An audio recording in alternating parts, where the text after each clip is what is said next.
Hello friends, അപ്പോൾ ഇന്നായിരുന്നു നമ്മുടെ തൃക്കാർത്തിക. അപ്പോൾ ഞങ്ങളാണെങ്കിൽ ഇതേ വിളക്കൊക്കെ കത്തിച്ചുകൊണ്ടിരിക്കുകയാണ്. ചട്ടിയിലാണ് വിളക്ക് കത്തിച്ചത്.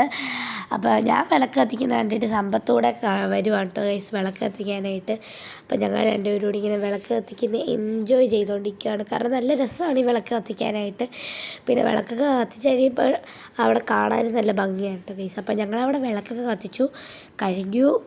അപ്പോൾ ഫ്രണ്ട്സ്, ഞങ്ങൾ കത്തിച്ചുകൊണ്ടിരിക്കുമ്പോഴാണെങ്കിൽ സൈഡിൽ ഇരുന്നിട്ട് ഗ്രില്ലിൻ്റെ അപ്പുറത്തായിട്ട് വീട്ടിനുള്ളിൽ പൂജമുറിയിലായിട്ട് അച്ചാമ്മ ഇരുന്ന് വിളക്ക് കത്തിക്കുമായിരുന്നു. വിളക്ക് കത്തിച്ച് നാമം ജപിക്കുമായിരുന്നു. അപ്പോൾ ഞങ്ങൾ അതിൻ്റെ ഇടയ്ക്കായിരുന്നു വിളക്കൊക്കെ കത്തിച്ചത്. സമ്പത്തിനാണെങ്കിൽ ഇരിക്കാനേ വയ്യ, എന്നെ കൊണ്ടങ്ങ് ശല്യപ്പെടുത്തുക, ഞാൻ അവിടെ കത്തിക്കട്ടെ ഇവിടെ കത്തിക്കട്ടെ എന്ന്. കഴിഞ്ഞ പ്രാവശ്യമാണെങ്കിൽ ഞങ്ങൾ വീട്ടിൽ നിന്ന് നല്ല രസത്തിലൊക്കെ ആയിരുന്നു വിളക്ക് കത്തിച്ചത്. ഇപ്രാവശ്യം കുറച്ചേ ഉള്ളൂ കേട്ടോ.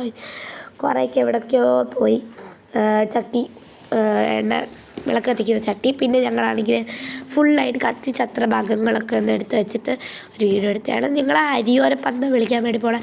ഹരിയോ എന്നായിരുന്നു പണ്ട് കാലങ്ങളിൽ വിളിക്കുന്നത്. പിന്നെ വിളിച്ചിപ്പോൾ ഹരിയോര. അപ്പോൾ ഈ സമ്പത്തിനാണെങ്കിൽ അമ്മ പുഴുക്ക് ഉണ്ടാക്കി കൊടുത്തു കേട്ടോ. ഈ സമ്പത്ത് എങ്ങനെ ഉണ്ടായിരുന്നു പുഴുക്ക്? സൂപ്പറായിരുന്നു. അപ്പോൾ സമ്പത്തിന് ഇഷ്ടപ്പെട്ടു. അപ്പോൾ ഇന്നത്തെ വീഡിയോ ഇത്രയേ ഉള്ളൂ. അപ്പോൾ tata bye bye, see U.